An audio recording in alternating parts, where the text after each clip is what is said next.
여러분 반갑습니다. 표정 좀 푸십시오.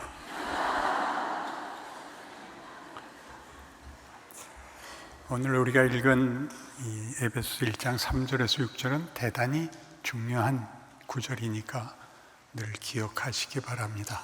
왜 중요하냐 하면 여기서 모든 약속이 하나님으로 되어 있습니다.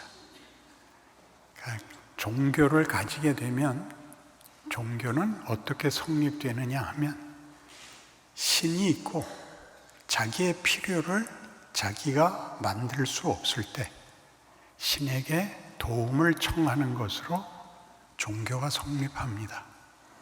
그때 그 신이 내 필요에 응답하느냐 안 하느냐 하는 그 문제를 풀기 위해서 우리가 하는 신앙 행위는 도덕성, 착하게 살면 받는 복 하나하고 치성, 간절히 구하는 것, 이 두 개가 종교를 성립시킵니다. 그런데 기독교는 우리가 신을 어떻게 감동시켜야 되느냐 하는 얘기를 하는 게 아니라, 즉 우리가 무엇이 필요한가를 정하는 것이 아니라 하나님이 우리를 만들고 우리의 목적과 본문과 과정을 하나님이 계획하고 있어서 하나님 말을 들으라는 겁니다. 그러니까 하나님을 감동시키기 위한 노력은 하지만 하나님이 무엇을 하시려고 나를 부르고 구원하고 깨우치고 지금까지 살게 하고 하는 모든 일들이 왜 일어나는가, 어떻게 이해해야 하는가 하는 부분에서는 이렇게 말해서 죄송하지만 한국 교회가 아직 그 수준에 못 왔습니다. 우리가 가졌던 우리 선조들의 신앙 역사를 보면 한국 교회사가 150년쯤 되었는데 제1세대는 그저 예수를 만난 것이 전부였고 무엇을 해야 되는지는 몰라서 그때는 치성일변도였습니다. 각오일변도여서 목숨을 걸고 예수 믿는 걸 지켜서 순교 시대가 됐죠. 그래서 그 시대에 가졌던 우리 고백은 안희숙 씨가 쓴 죽으면 죽으리라, 그러니까 유일한 신앙 서적이었습니다. 안희숙 씨의 간증의 가장 중요한 부분은 살아서는 할 일이 없고 빨리 죽는 게 최선의 신앙인 것이 된 겁니다. 하나님, 난 왜 안 죽이셨습니까? 왜 날 살아있게 해서 이렇게 후회하게 만드십니까가 전부였다가, 그래서 제 어렸을 때를 기억해 보면 목사님들이 성경 본문을 읽어놓고 해석을 할 수가 없으니까 돌아가신 순교자들 얘기를 해서 최권능 목사 얘기가 제일 많았습니다. 그래서 실제 얘기보다 나중에 구라를 푼 게 훨씬 많아졌습니다. 그래서 왜 죽은 사람 얘기만 하나? 본인도 이제 민망해지면 한 번씩 특별 요리를 냈는데 그게 뭐냐면 천주교는 왜 이단인가? 가 설교였다고요. 말하자면 한국 교회는 제일 필요한 게 하나님이 무엇을 하시려고 하는가 하는 것보다 우리가 어떻게 하나님을 감동시킬 것인가라고 주체가 바뀌어 있다는 사실을 한국교회가 깨우쳐야 되는데, 하다 보니까 소망교회가 첫 교회가 됐습니다. 이름 그대로 한번 소망을 만들어 봅시다. 하나님은 무엇을 하겠다는 겁니까? 찬송하리로다 하나님 곧 우리 주 예수 그리스도의 아버지께서 우리에게 하늘에 속한 모든 신령한 복을 주시되 그리스도 예수 안에서 우리를 택하사 그 사랑하시는 자 안에서 우리에게 거룩하심과 흠없는 자를 만들려고 사랑하는 자 안에서 우리를 자녀로 삼으사 우리에게 거저 주시는 바 그의 은혜의 영광을 찬송하게 하려는 것이라 항복하게 하는 겁니다. 하나님이 우리를 뭘 만드는지, 만들었는지, 무엇을 채웠는지에 대하여 우리를 항복시키겠다는 것이 기독교입니다. 그런데 우리는 우리의 필요를 아까도 얘기한 것 같이 치성을 들여서 얻어내려고 합니다. 그래서 구약을 읽으면 대부분의 성도들이 당황하는 것이 이스라엘이 실패하는 것이 이해가 가지 않습니다. 그 많은 기적, 출애굽의 기적, 사사기의 기적, 열왕기에서의 실패, 바벨론 포로 같은 그런 많은 경험 속에서 하나님이 무엇 하려고 하는가를 왜 놓치고 우상을 섬기게 됐는가 다 놀라지요. 왜 그랬겠습니까? 한번 IQ 테스트를 해봅시다. 이스라엘 백성은 왜 하나님을 그렇게 경험하고도 하나님 섬기는 걸 실패하고 우상을 섬겼을까요? 머리를 많이 쓰면 답이 안 나옵니다. 하나님은 구하는 걸 안 주십니다. 왜요? 하나님이 하려는 거하고 꼭 아닌 거를 달라 그러니까 그러죠. 우리가 달래는 건 뭐냐 하면 무사태평이요. 생각 안 하고 살게 해 주십시오입니다.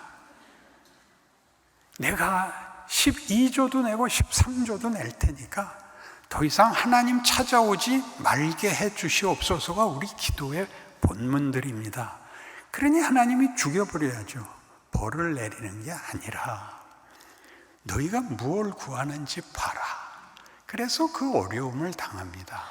그 어려움 속에서 우상은 왜 만들었다고요? 내 필요를 주시리라 믿는 신을 지가 만들어서 이사야에서 하나님이 뭐라고까지 놀리느냐 하면 야, 너 좀 생각 좀 해봐라. 네가 산에 가서 나무 패다가 갖고 와서 절반은 쪼개가지고 장작으로 쓰고 절반은 깎아가지고 눈 그리고 코 그리고 입 그리더니 거기 가서 절하고 살려주십시오, 복 주십시오, 건강 주십시오 그러고 있냐? 야, 그 새끼들이 말은 하든 그게 구약 얘기라고요. 하나님이 뭘 하려고 그러는지를 알아야 되는데 치성을 바치는 것 일변도가 되는 바람에 평생을 자기 자신에 대해서 만족, 예수 믿은 만족이 한국교회에 생각보다 적습니다. 우리가 순교 시대를 지나서 뭘 해야 될지 모르던 때에 70년대에 부흥이 일어났습니다. 놀라운 일이었죠.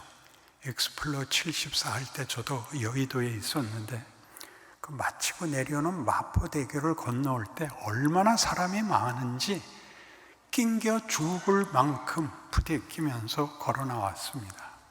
찬송하면서.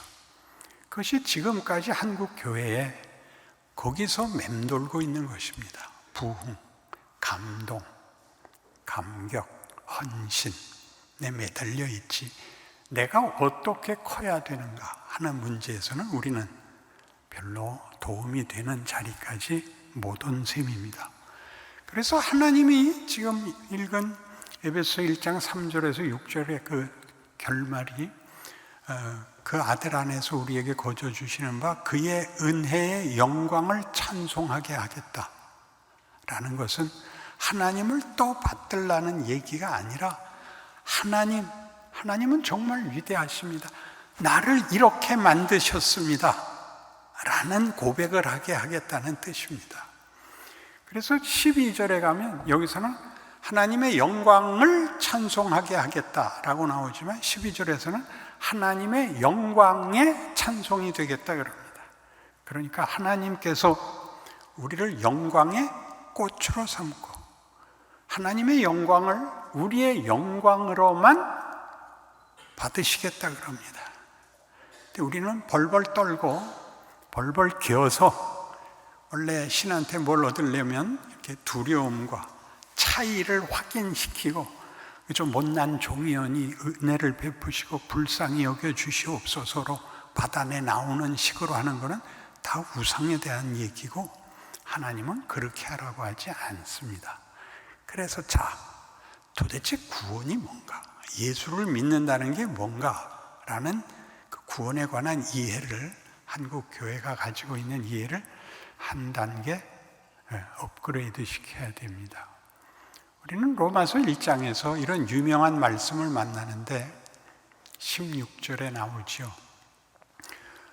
복음에는 하나님의 의가 나타나서 그 다음이 뭐죠? 하나님의 의가 나타나서 모든 믿는 자에게 허락하시는 이 복음은 하나님의 능력이 됨이라. 복음에는 하나님의 의가 나타나서 믿음으로 믿음에 이르게 하나니 기록된 바 의인은 믿음으로 살리라 함과 같으니라. 믿음이라는 것이 그러니까 구원의 가장 중요한 조건으로 등장하고 있습니다. 그런데 그렇지만 우리가 로마서 3장을 한번 가서 우리 주로 사용하는 요절들과 비교해 봅시다. 로마서 3장 23절입니다. 모든 사람이 죄를 범하였으며 하나님의 영광에 이르지 못하더니 그리스도 예수 안에 있는 속량으로 말미암아 하나님의 은혜로 값없이 의롭다 하심을 얻은 자 되었느니라.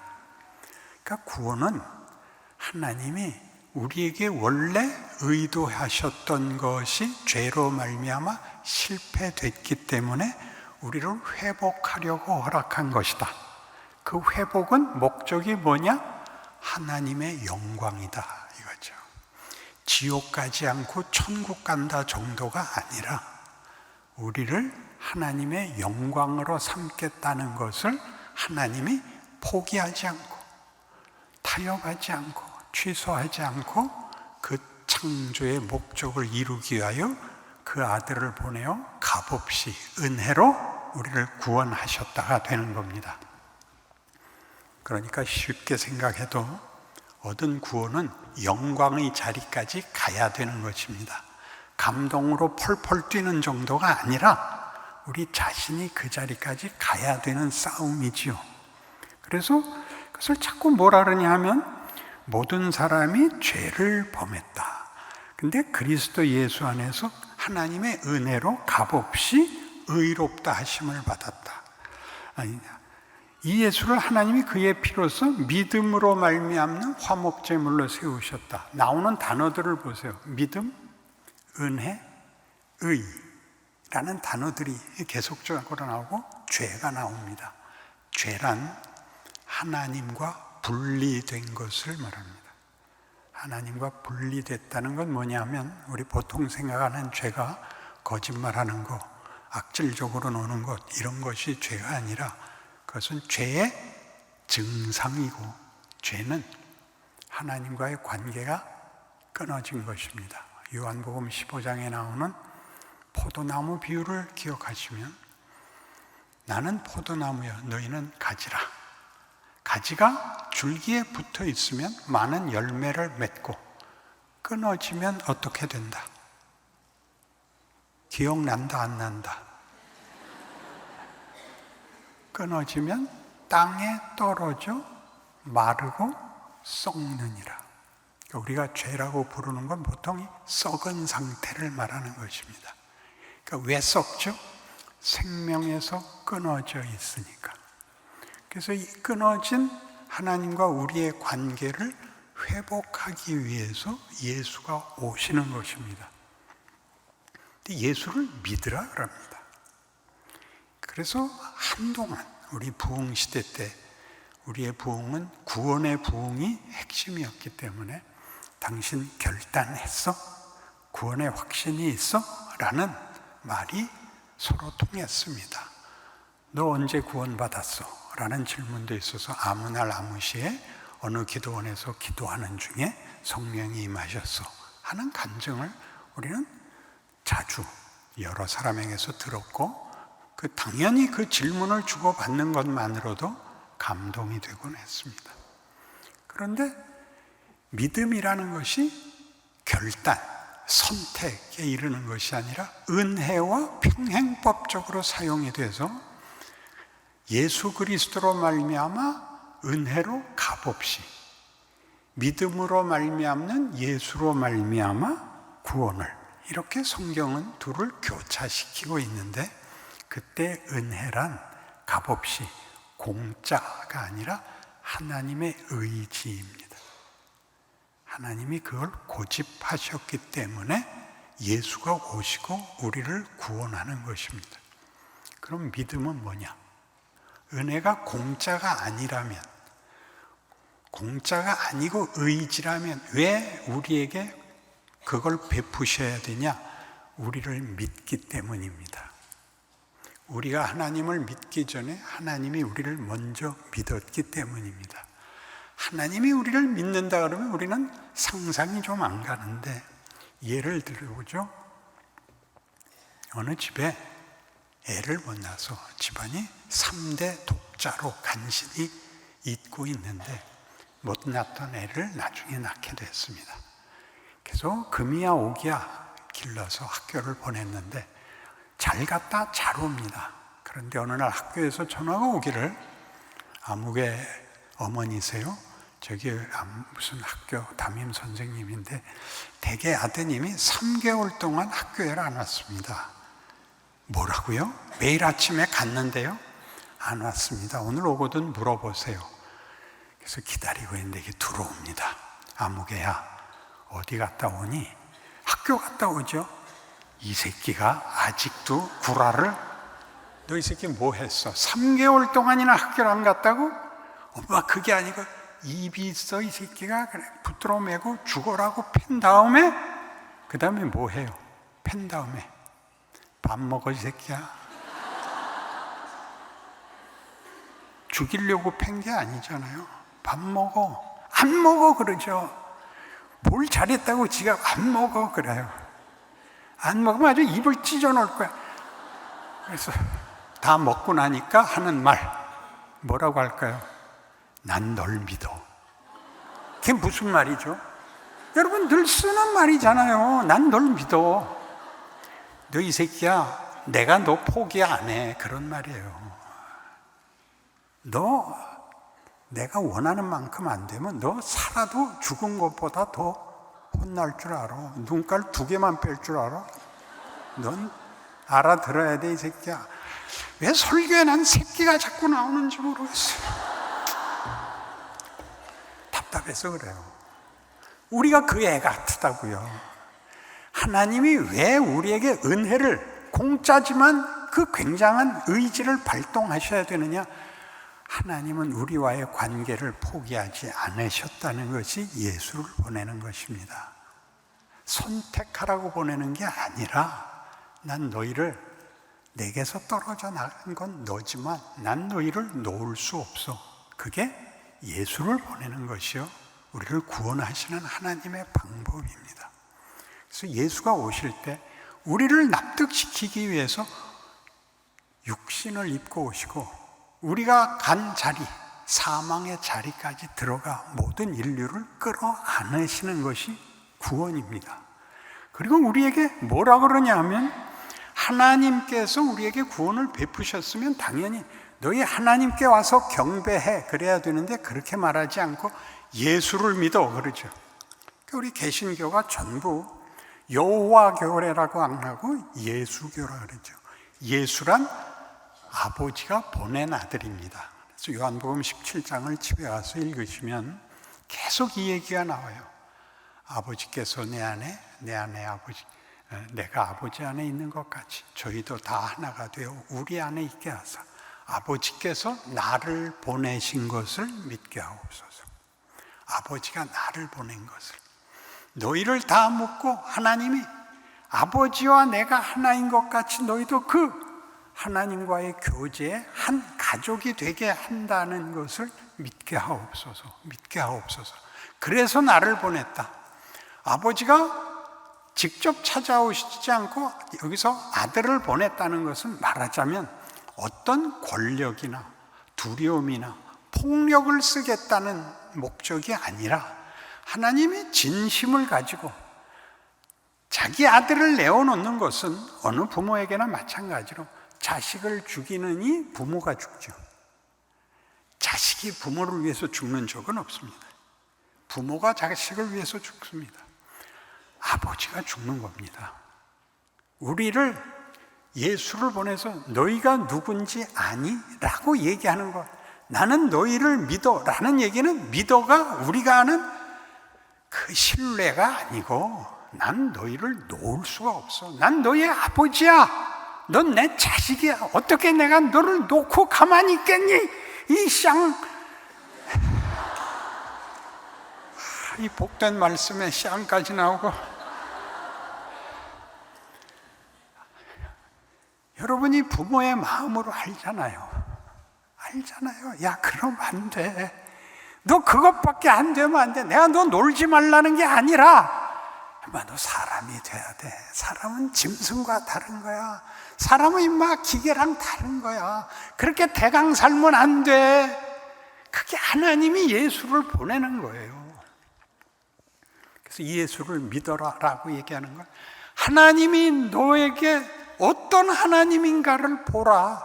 너를 어떻게 대접하는가를 봐라가 우리 보고 믿어라 그러는 거예요.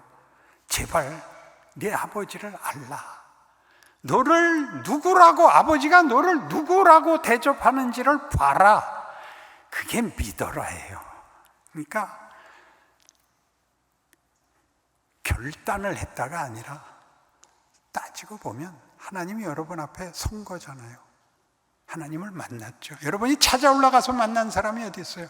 하나님이 찾아오셔서 만났고 우리를 흔들어서 깨우셨죠.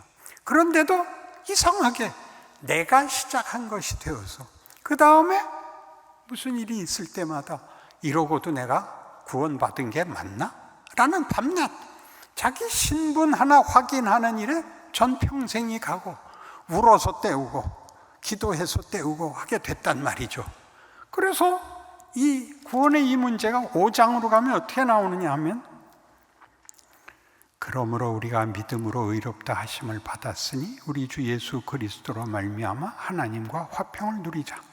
또한 그로 말미암아 우리가 믿음으로 서 있는 이 은혜에 들어감을 얻었으며 하나님의 영광을 바라고 즐거워하느니라. 여기도 영광입니다. 우리가 어디까지 가야 되느냐예요. 다만 이뿐 아니라 우리가 환난 중에도 즐거워하나니 이는 환난은 인내를, 인내는 연단을, 연단은 소망을 이루는 줄 알미로다. 소망이 우리를 부끄럽게 하지 아니하면 우리에게 주신 성령으로 말미암아 하나님의 사랑이 우리 마음에 부은 바 됨이라. 왜 환난이 등장하느냐 하는 문제가 이 앞에 하나님이 우리에게 아버지시고 우리를 놓아둘 수 없고 그의 아들까지 십자가에 매달 수 있게 우리를 대접하시는 분이라면 왜 믿은 다음에 우리가 기대하는 어떤 특혜가 없냐? 왜 환난이냐 그게? 왜 이 세상을 살게 하느냐? 현실은 뭐냐? 이런 겁니다. 우리가 죄를 지었죠. 하나님과 분리되어 나온 세상을 성경은 죄와 사망이 왕노릇하는 곳이라고 합니다. 아담이 죄짓자 그의 후손들은 다 죽습니다. 창세기 5장의 족보에서 보듯이 900살이 넘게 살지만 다 죽죠. 죽고 그래서 노아 홍수가 일어나고 전부 인류를 매장하고 하나님이 후회하십니다. 내가 다시는 그러지 않겠다. 그랬는데 이번엔 또 바벨탑을 쌓죠.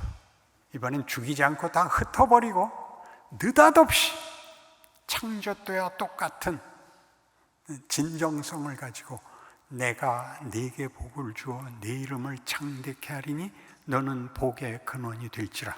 너를 축복하는 자에게는 내가 복을 내리고 너를 저주하는 자에게는 내가 저주하리니, 그 다음에 뭐예요?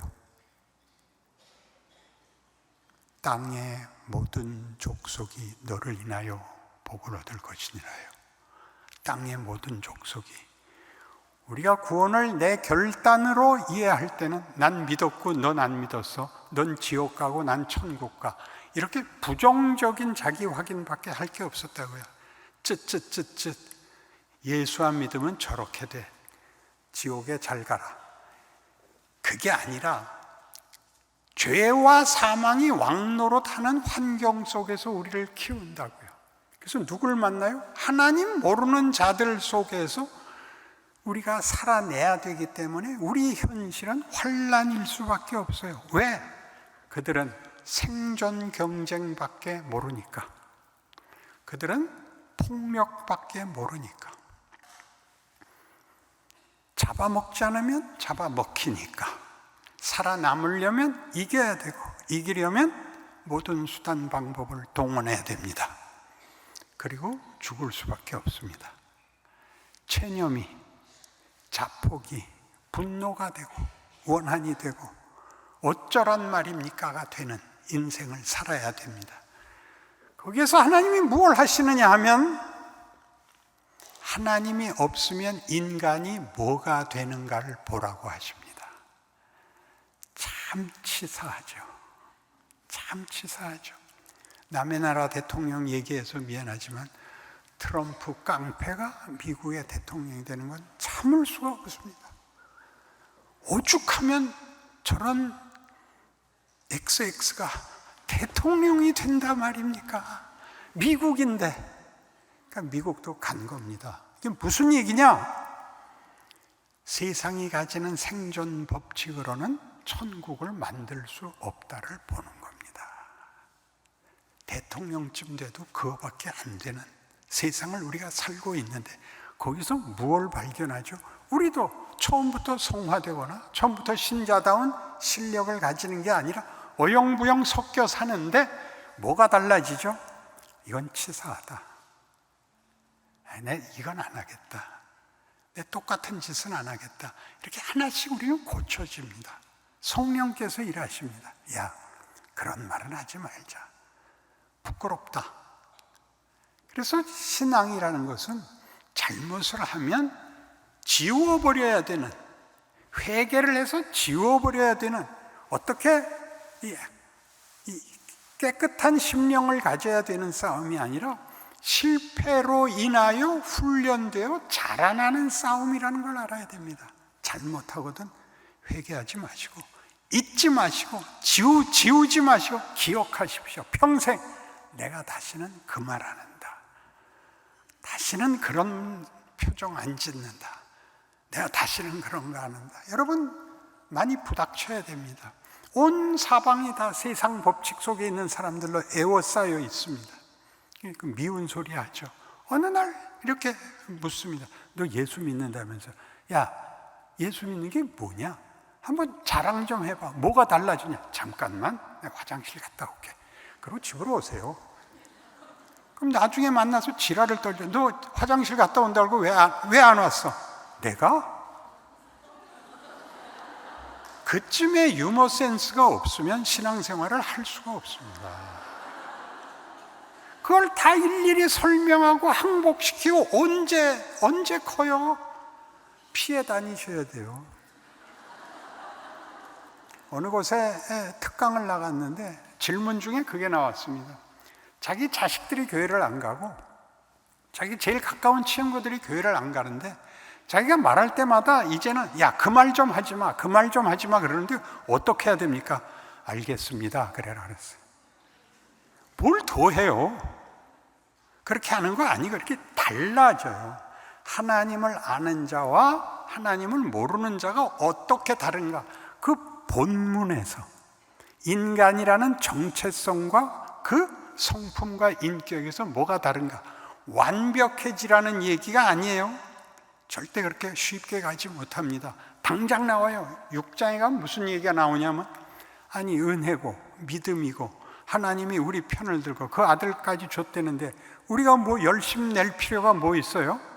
그걸 뭐라 그러냐면, 야, 하나님이 너 복 주려 하고 영광이 되게 하겠다 그리고 은혜로 거저 준다는데 네가 할 수 있는 답은 주든지 말든지요. 너 창피하지도 않냐? 이렇게 묻는 게 기독교예요. 죄를 졌다 이게 아니라 부끄럽질 않아야 돼요. 여러분의 신앙 수준을 수치와 명예로 나누셔야 돼요. 내가 한 짓을 부끄러움을 깨우쳐야 고치는 거예요. 다음엔 좀 더 나은 말을 하라고요. 야, 반갑다 그러시라고요. 그 다음 말은 하지 마세요. 자주 보진 말자. 그 말은 하지 말란 말이에요. 그걸 왜 해요? 미운 말을. 반갑다는 꼭 하세요. 그리고 얼른 지나가시면 되잖아요. 그걸 왜 못해요? 목사님이나 인상 풀고 설교하세요. 좋아요. 그러니까 구원을 얻고 나서 우리가 뭘 혼동하고 있고 어디서 헤맸는지 대강 잡히시죠? 밤낮 회개를 왜 했어요? 그러면 마음이 시원하고 그러면 하나님도 봐줄 것 같은 거예요. 그러니까 밤낮 더러워졌다 깨끗해졌다를 반복하고 있지 자라나고 있진 않아요. 성숙하지 않더란 말이에요. 그랬더니 7장에서 뭐라고 나오냐면 내가 마음으로는 하나님의 법을 따르려고 하는데 육신의 법이 나를 반대해서 내가 늘 육신의 법한테 진다. 오호라 나는 곤고한 사람이로다. 이 사망의 몸에서 누가 나를 건져내랴. 잘하고 싶은데 안 된다. 어떻게 하면 좋단 말이냐? 그때 답이 나와요. 우리 주 예수 그리스도로 말미암아 하나님 아버지께 감사하노니 라고 나와요. 그럼 답이잖아요. 그런 갈등 속에서 늘 졌는데 우리 주 예수 그리스도로 말미암아 하나님 아버지께 감사하노니 그러므로 내 마음으로는 하나님의 법을 육신으로는 죄의 법을 섬기노라. 갈등이 다시 나와요. 앞에서 오라 나는 곤고한 사람이로다가 감사하리로다가 나왔는데 다시 갈등이 연장되고 있단 말이죠. 그러고 8장 1절에요. 그러므로 그리스도 예수 안에 있는 자들에게는 결코 정죄함이 없나니 이는 생명의 성령의 법이 죄와 사망의 법에서 너를 해방하였습니다. 이게 무슨 말일까요? 개판을 쳐도 된대. 우린 죄와 사망의 법 아래 있지 않대. 무슨 말이에요? 잘못하면 죽이고 잘하면 상 주고 하는 하나님이 아니라 널 기르는 중이다. 네가 잘못한 것으로 커라. 생명의 성령의 법이 이긴다. 네 실패를 거울 삼아서 커라. 네가 처음부터 완벽할 수 없다. 그 기간을 준다. 고난을 당하는 것을 겁내지 마라. 그때는 어떻게 해야 되는가 생각해라. 깊어져라. 고난은 왜 오는가? 우리가 만족하는 틀을 깨기 위해서 옵니다. 거기서 더 안 나가려고 할 때마다 고난이 와서 다음 학년으로 진학시킵니다. 초등학교를 졸업했더니 중학교를 가라고 하고, 중학교를 졸업했더니 고등학교를 가라고 하고, 고등학교를 졸업했더니 대학을 가라 합니다. 좋은 학교 들어갔더니 힘듭니다. 좋은 학교 들어가면 놀아도 되는 줄 알았더니 좋은 학교 갈수록 숙제도 많고 공부도 어렵습니다. 당연합니다. 그 길에 우리가 붙들려 있습니다. 그래서 로마서 8장이 얼마나 이것을 우리에게 확신을 주느냐 하면 우리가 마땅히 빌 바를 알지 못하나 성령께서 우리를 위하여 말할 수 없는 탄식으로 기도하느니라 까지 있고, 뭐가 또 있어요? 하나님을 사랑하는 자 곧 그 뜻대로 부르심을 입은 자들에게는 모든 것이 합력하여 선을 이루느니라 또 있고, 또 뭣도 있어요.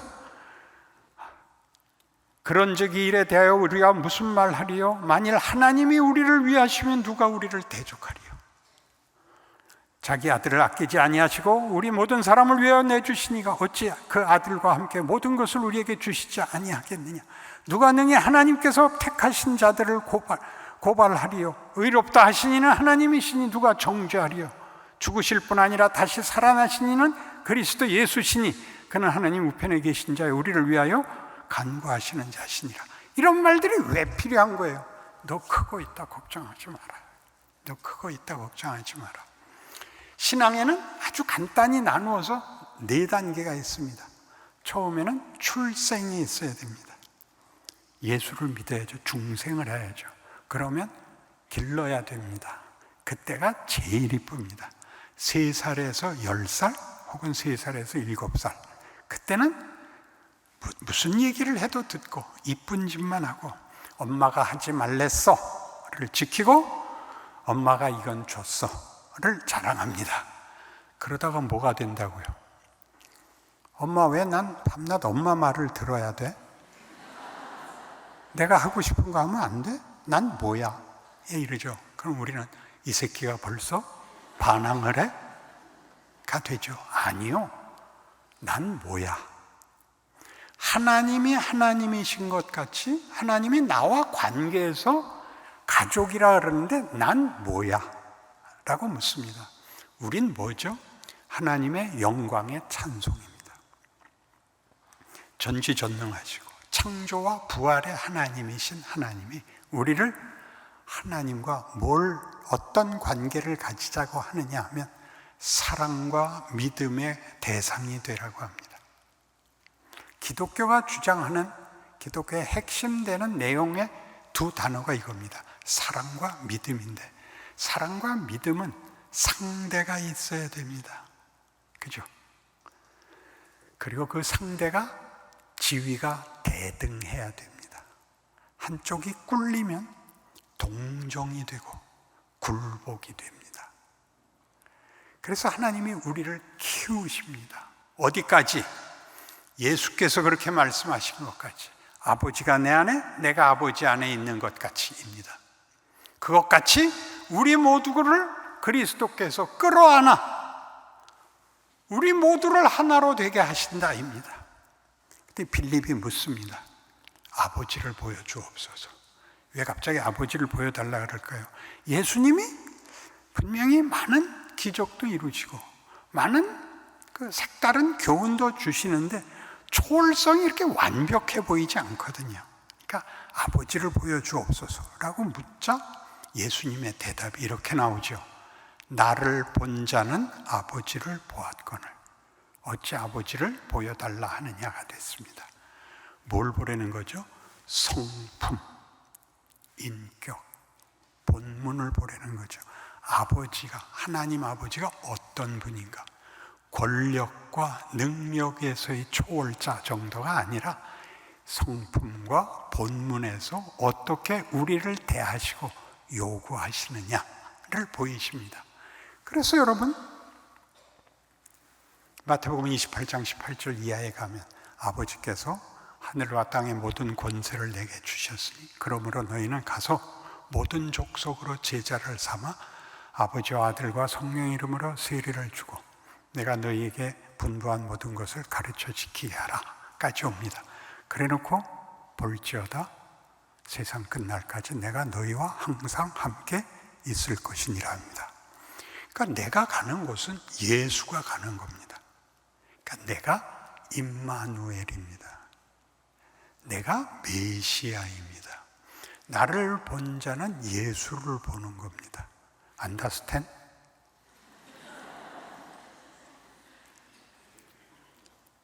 우리는 신 앞에 무릎을 꿇어야지 신이 우리에게 이런 지위를 줬다는 건 감히 상상을 못하고 그런 생각을 하는 것은 도를 넘는 거다 그럽니다.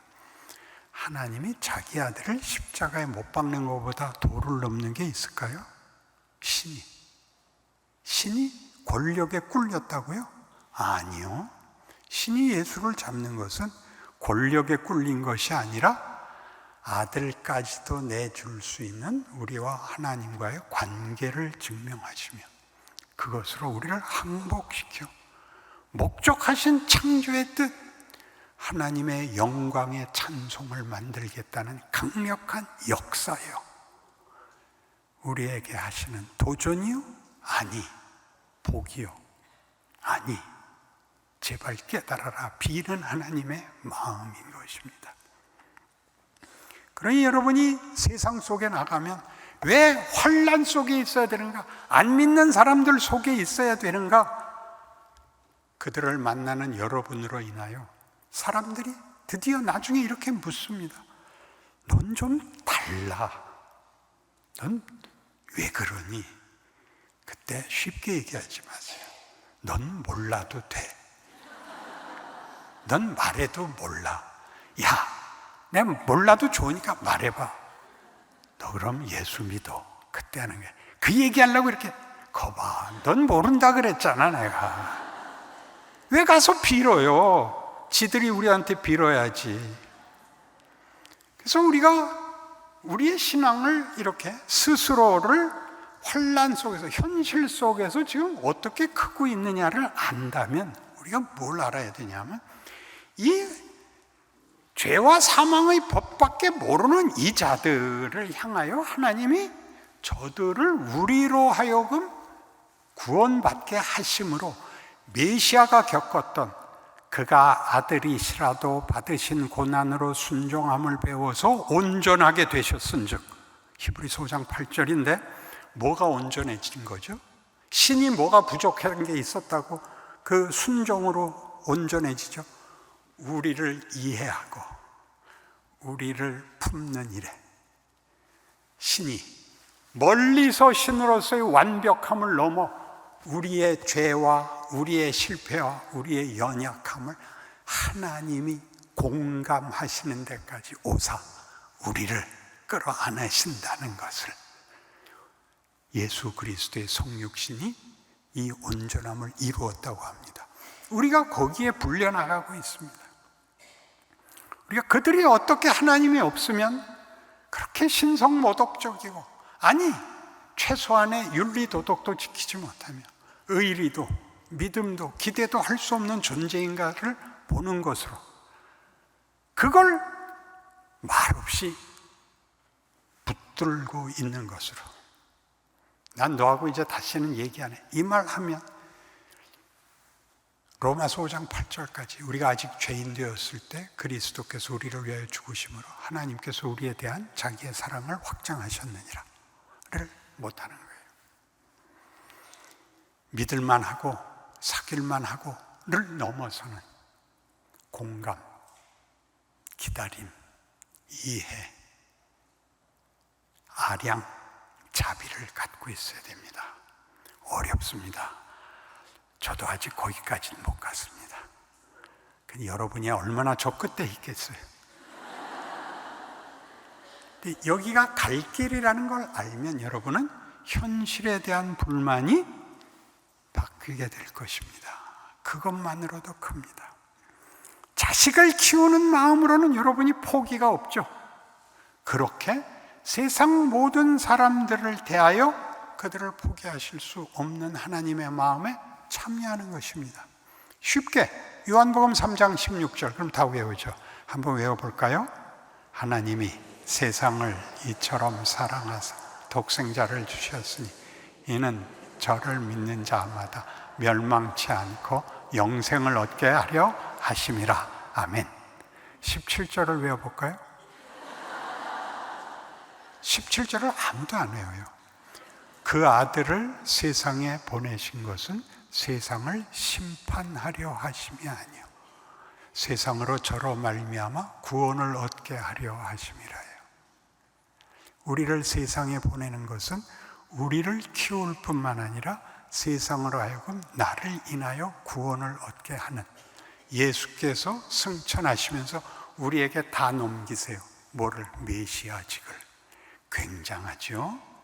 여러분의 존재를, 여러분이 고급하고 안락한 자리에 가는 것이 아니라 베들레헴 마구간에 와야 되는 것, 바보 같은 친구들을 사귀어야 되는 것, 베드로, 유다라가 우리는 안 그래요. 쪼다. 얘네들을 제자로 삼아요. 얼마나 대단한 일이에요. 우리가 우리의 인생 속에서 하나님이 어떤 드라마를 만드는지 보실 때 여러분, 악역이 굉장히 소중해요. 벤호 보셨죠? 그 심판으로 나온 건 아니에요. 그건 아니고 옛날 찰턴 헤스턴 나오는 벤호를 보셔야 돼요. 벤호는 영어 발음이라 그래요. 벤은 후손이라는 뜻이고 허가 아니고 훌, 아론과 훌의 자손 유다 이야기예요. 근데 영어로 하니까 쭈다 벤호가 되는 바람에 우린 쪼다 벤호 그러면서 봤습니다. 그래서 제일 중요한 역할이 누구냐면 메살라예요. 왜? 메살라를 세상의 눈으로 보면 복수해야 될 원수입니다. 그죠? 그래서 벤호 그러면 모두가 전차경주를 얘기해요. 그 새끼 잘 죽었다. 통쾌해. 근데 영화가 안 끝나. 복수를 했는데 제 고등학교 때 보고 제 의문이었어요. 저 새끼 죽었는데 왜 영화가 안 끝나지? 메살라가 없었으면, 처음에 메살라가 금의 환영해서 로마의 관원으로 돌아왔을 때 어려서 여기서 큰 예루살렘에서 큰 친구 유다가 그 가족이 저를 초대해서 환영 파티를 해주고 마지막에 유다가 이 말을 합니다. 너는 우리 민족을 알잖아. 우리 민족은 폭력적이지 않아. 제발 지금같이 혹독하게 대하지 말고 좀 더 풀어줬으면 좋겠어. 그러자 메살라가 하는 말이 안 돼. 로마가 주인이야. 너희는 우리가 시키는 대로 해야 돼. 너희한테 아량과 용서란 없어. 나는 더 분명하게 할 거야. 해갖고 딱 갈라섭니다. 그리고 그 좀 더 높은 사령관이 취임하는데 베너의 엄마하고 여동생이 지붕에 올라가서 보다 기와장 떨어지는 바람에 말이 놀라고 사령관이 떨어져 다치고 군인들이 뛰어들어와 둘을 잡아가죠. 베너가 쫓아가서 메살라에게 묻습니다. 너 우리 엄마하고 여동생이 어떤 사람인지 알잖아. 테러범일 리가 없잖아. 풀어줘. 그래서 메살라가 난 이걸 풀어줄 수 없어. 일벌백계로 삼을 거야. 혼이 나야 돼. 그래서 유다가 창 빼들고 와서 풀어줘. 안 풀으면 찔러버릴 거야. 그러자 악역이 얼마나 잘하는지 아세요? 기억 안 나세요? 일어나서 가슴을 내밀고 그래. 찔러. 날 죽이면 네 엄마하고 네 여동생이 살아나? 찔러. 악당은 그쯤까지 가야 되는 거예요. 그래서 어떻게 찔렀으면 어떻게 됐을까요? 찔렀으면 영화는 끝나는 거죠. 그러니까 여러분 지금 찌르고 싶은 사람 여럿 있잖아. 일부러 이름을 밝힐 필요는 없지만 찌르지 말라고요. 찌르면 영화가 끝나요. 그래서 붙잡혀 가죠. 돌아와서 복수를 하는데 그 부상당한 그 메살라를 그 군의관이 지금 다리를 잘라야 합니다. 출혈이 너무 심해서 이대로 놔두면 죽습니다. 안 돼. 그놈이 올 거야. 나 다리 자른 꼴을 보여줄 수는 없어. 근데 베너가 옵니다. 베너, 아직 승부는 끝나지 않았어. 저 동네 밖 동굴에 가봐. 거기 가면 네 엄마와 네 여동생이 있을 거야. 승부는 이제부터야. 으하하하 그러고 뒤져요. 그래서 베너가 얼굴이 찌그러져 가지고 가보니까 자기 아내가 옷하고 음식 갖고 가고 엄마랑 여동생이 얼굴 가리고 문둥병에 걸려서 얼굴 가리고 나와서 받아 갖고 들어가는 걸 보잖아요. 어쩔 줄을 모릅니다. 메살라를 죽인 걸로 이 문제가 해결이 안 되잖아요. 어쩔 줄을 모르고 인상 쓰고 있으니까 부인이 묻죠. 여보, 이제 그만 마음 풀어요. 죽었잖아요. 왜 그런 얼굴을 하고 있어? 난 풀 수가 없어. 그러자 유명한 대사가 나옵니다. 그러니까 영화를 봐도 믿음의 정도에 따라서 전혀 못 보는 거예요. 베너를 봤는데 다 처음 듣는 것 같잖아요. 그냥. 당신이 메살라 같아요. 정말이요? 그렇죠. 여러분 표정이 그래요. 정말이요? 다시 보세요. 여동생과 엄마를 데리고 나오다 예수님 십자가 지고 가는 거 보고 놔두고 쫓아갔다 돌아와서 그 말씀이 내 가슴에 있던 칼을 내려놓게 했어. 무슨 말씀? 아버지여 저들을 사하소서. 저들이 자기가 하는 일을 알지 못하나이다. 그렇게 끝나는 거예요. 어디까지 가야 된다고요? 십자가까지 가야 돼요. 멋있는 거예요. 우리가 하나님이 얼마나 귀한지 모르겠고 육신의 정과 비교할 수 없는 창조주가 피조물인 우리를 이런 인격과 아니 신성으로 초대하고 있고 그 관계를 위해서라면 아들까지도 잡을 수 있다고 그러는 것으로 우리 보고 저렇게 너희가 저지른 죄가 뭘 만들었냐를 보고 인간이라는 존재의 정체와 본문에 대하여 제발 고급한 마음, 영광을 향한 마음을 품어다오 빈다 내 자녀들아, 이렇게 말하는 것이 기독교다 이겁니다. 그러니까 왜 일상이 반복되나요? 훈련은 같은 짓을 반복하는 겁니다. 여러분이 커야 되는 것이지 환경이 개선되는 것이 아닙니다. Understand? 오늘도 하루 시작했다. 오늘 만나는 일에서 내가 한 수 더 가겠다라는 마음을 아침마다 가지시는. 그래서 자기도 모르게 어느 날 친구가 내 얼굴에서 빛이 나 라고 말하게 하세요. 여러분이 기껏 하는 말이 눈이 삐었구나. 기도하십시다. 하나님 아버지, 우리를 어디까지 부르셨습니까? 우리는 기껏 평안한 것, 고민하지 않는 것이 전부인 바보 같은 인생이었는데 하나님의 영광의 꽃으로 찬송으로 부르셨습니다. 이루어 주시옵소서, 살아내게 하옵소서. 그 자리에 인도되는 하루하루를 책임있게, 복되게, 그리고 후회와 실패를 전부 묻고 더 큰 각오와 믿음으로 주 앞에 서 하나님 앞에 부름받는 그날까지 우리가 메시아로 우리의 인생을 살아냈노라 고백할 수 있게 하여 주시옵소서. 지금은 우리 주 예수 그리스도의 은혜와 우리 하늘 하나님 아버지의 극진하신 사랑과 성령 하나님의 교통하심이 여기 머리 숙인 모든 심령들과 인생과 믿음 위에 영원토록 함께 있을지어다.